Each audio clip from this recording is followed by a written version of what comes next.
book club right now for the first time ever. Yeah, I know. Gasp. But I've always had so much to read for so many reasons that I've never really sought out a book club.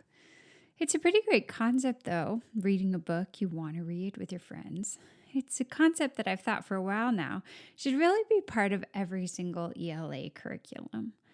Book clubs allow us to offer students curated choice, present more diverse voices as part of our curriculum, and expand on themes and genres to give students a wider range of experience through their conversations with classmates.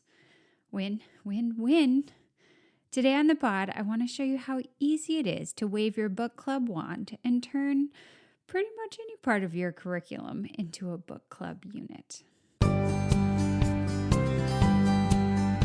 Welcome to the Spark Creativity Teacher Podcast, a podcast for English teachers looking for more creativity, more engagement, more joy, and no more scripted curriculum, lesson planning ruts, or boring book lists. I'm Betsy Potash, and I'm honored you're trusting me to help. You're not alone on this creative journey anymore. My first book club experiment was a pretty simple one, but it showed me how easy it is to go from a whole class novel unit to a book club unit. My curriculum included both The Great Gatsby and The Sun Also Rises, and I knew I was not going to have time for both.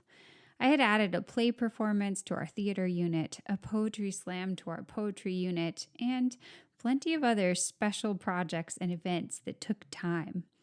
So instead of reading Fitzgerald and Hemingway, I grouped them together into a low-key book club unit.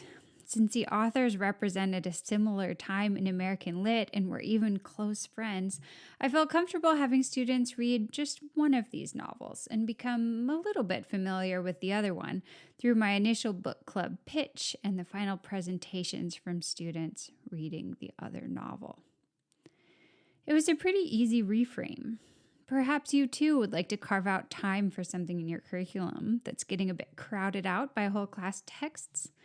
You might, for example, combine several of those texts into a themed book club's unit and in order to allow you to do a choice unit as well, or a podcasting unit, or a Genius Hour project.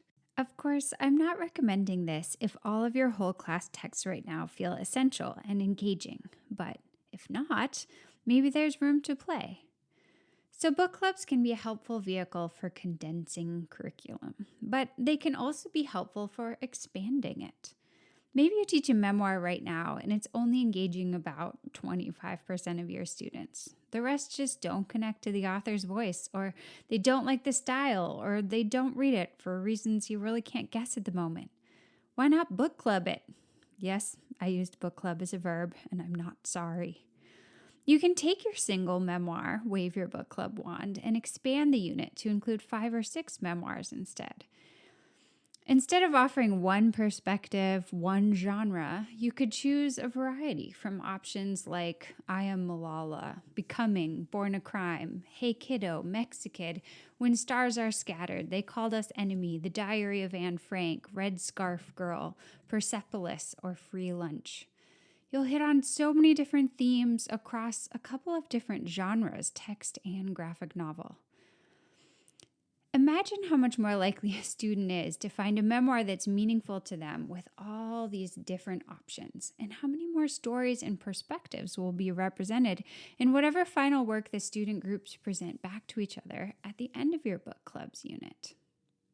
Let's consider another example. Maybe you've got a graphic novel somewhere in your plan for the year, and it's really compelling for some of your students.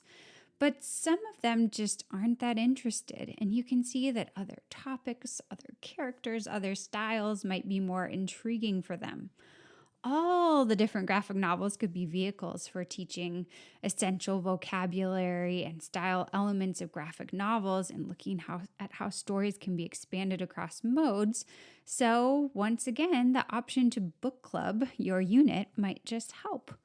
You might build a graphic novel book club text set based on family relationships, experiences of conflict, coming of age, the hero's journey, or some other theme that fits with your needs. There are so many possibilities. Okay, let's consider one more example. Texts connected to the American dream are another place where you might consider expanding a unit into a book club. This is a common theme in American literature texts, and yet, can any book ever cover such a wide-ranging theme? Like, really cover it?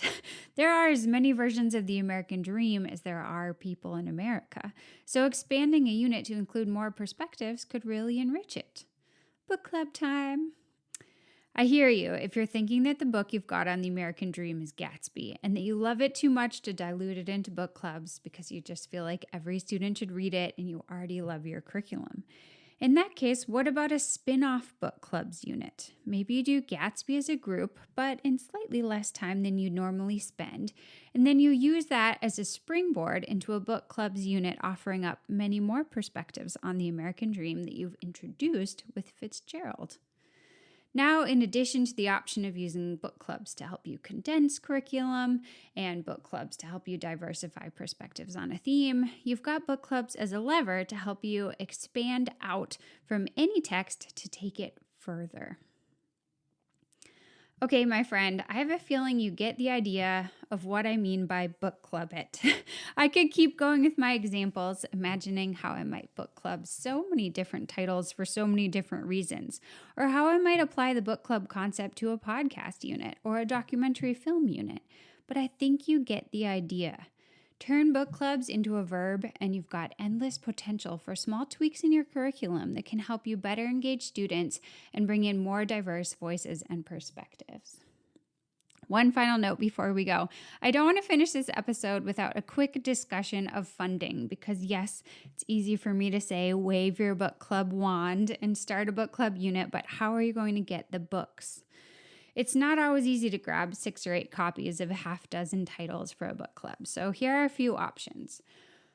Back a year or 2 years ago, creative teacher Caitlin Lohr was on the podcast to talk about her verse novel book clubs, and she shared the wonderful idea of working with your librarian. Maybe it's your school librarian, maybe it's your public library public library librarian to borrow multiple copies of a book for your curriculum. So in this case, you'd probably be using interlibrary loan.